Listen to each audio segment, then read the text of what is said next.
Hi everyone, and welcome to another edition of Coffee with Father James. I'm coming to you from the newly named Our Lady of Guadalupe Parish Center, and I'm in the big room with some artwork that's being created by some of the children from the parish. I have my Millstone Public House coffee mug today. It was given to me as a Christmas gift, and I was surprised to find out that the Dartmouth restaurant is actually within the parish boundaries. Why would I say that? Because about half an hour ago, I received the draft proposed parish boundaries for Our Lady of Guadalupe Parish. Now, we had a general sense of where the boundaries were. Now, what do I mean by parish boundary? You see, a parish is a dedicated territory that's assigned to the pastoral care, the pastoral oversight, the mission of a particular parish. And it's the default position. So basically, we are responsible for all the people within this parish boundary, Catholic, non-Catholic, non-Christian. We're responsible not just for the Catholics, but for every single person. And in one sense, if you're a Catholic and you live in those boundaries, your default membership, or where you really belong, is our parish. Now, we know that 90% of Catholics don't go to church, but if they did, that would be something else. But it also doesn't exclude the fact that some people in today's day and age, when people are mobile, people often choose to belong to a parish. They can choose to belong to a parish that they might not live within those boundaries, and that's okay as well. But these boundaries are important because they define our immediate mission field, and you've got an image here on the screen of that map. You can see it's I have to say, it's a little bigger than I thought. I mean, look, we got Dartmouth Crossing. We've got like Montana's, and we've got Walmart in our parish. Who knew? And the Millstone Public House. So, as I said before in a previous Coffee with Father James, we may be going for some sponsorship, some ideas there. Anyway, with these new parish boundaries, I have to say, it reminds me of the need for prayer, because if we're going to fulfill this mission that God has given us, we need to pray. Again, I want to remind you of the prayer workshop, the upcoming Lenten prayer workshop that begins this Friday. Great news, we have 92 people signed up in person and 35 signed up on Zoom. That's on Monday afternoon. We've still got 4 days to go. That's fantastic. I'm really, really excited about that. I think there's room for many more. We can get 5 more people in person. So probably by the time you listen to this, it'll be filled up. But Zoom, we can have hundreds of people, and I hope you can join us, because that's going to be a pivotal moment, I think, for our parish as we open up and explore in a new way our own call to an experience of prayer.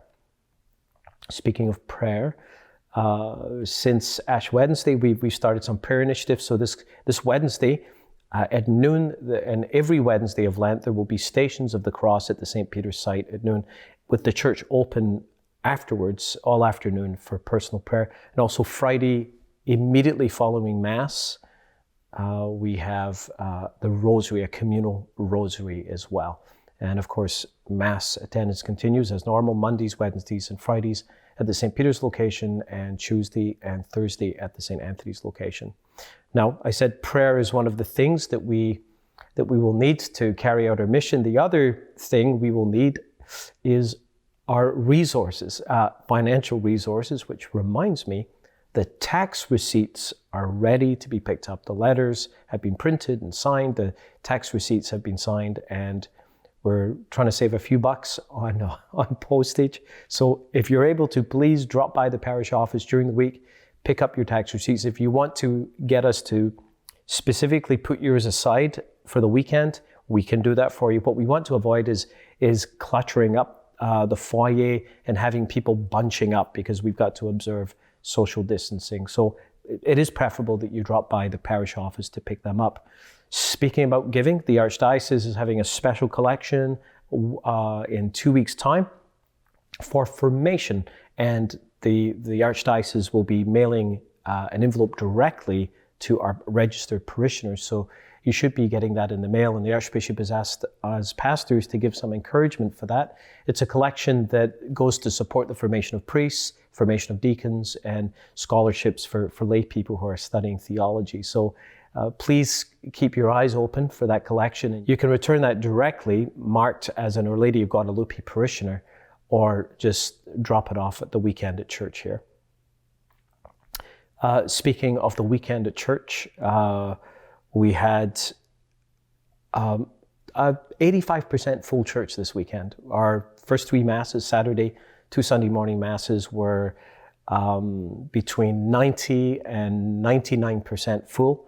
The one mass that still had room was the Sunday evening mass. We had 66 people. So we're at about the 85 percentile, which is pretty good. And this weekend at Mass, we introduced a few changes, and I want to finish with this thought. We have basically been 4 worshiping communities, at least geographically, have come together since the end of July into one space. And each of us from the different communities, we brought different customs. And so we've been slowly, bringing together people involved in liturgy. We formed a new liturgy committee. We had a meeting, we had some discussions. And so now we're beginning to bring some unity to our practices.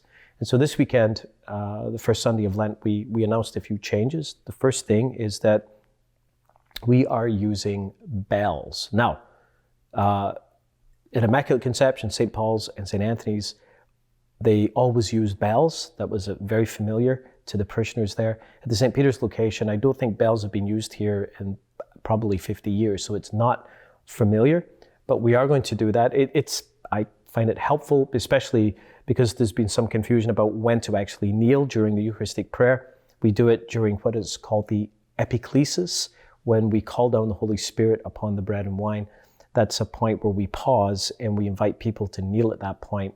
A little bit of confusion because some parishes do it differently. Some parishes kneel immediately after the Holy Holy. So little ring just gives us a reminder about when to kneel, because there are different prayers and there's a little difference about when that happens. The other moments are during the elevation of the consecrated host and the consecrated wine. And the other change we're making is, again, there was a point of confusion. When do we sit after receiving Holy Communion? Because about 10 years ago, our Archdiocese introduced a practice where the diocese asked us to remain standing until the last person had received Holy Communion. In this way, it helped us to emphasize the communal nature of sharing Holy Communion. Through the one bread and one cup, we become one body. And so it's not just a private time of prayer between me and Jesus. It is that, but it's not just that.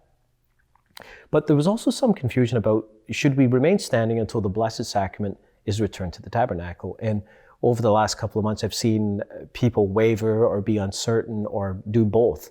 So here's where we've landed. We're going to stick with the original instructions from the diocese that after the final person has received Holy Communion, we're invited to sit. Here's the thing. I know that remaining standing until the Blessed Sacrament was returned to the tabernacle was done in order to honor the presence of Jesus in the Blessed Sacrament. But think about it, it kind of doesn't make sense, because if you've just received Holy Communion, you are a tabernacle. The person in front of you is a tabernacle. The person beside you is a tabernacle. Behind you is a tabernacle, at least for 5 minutes, perhaps.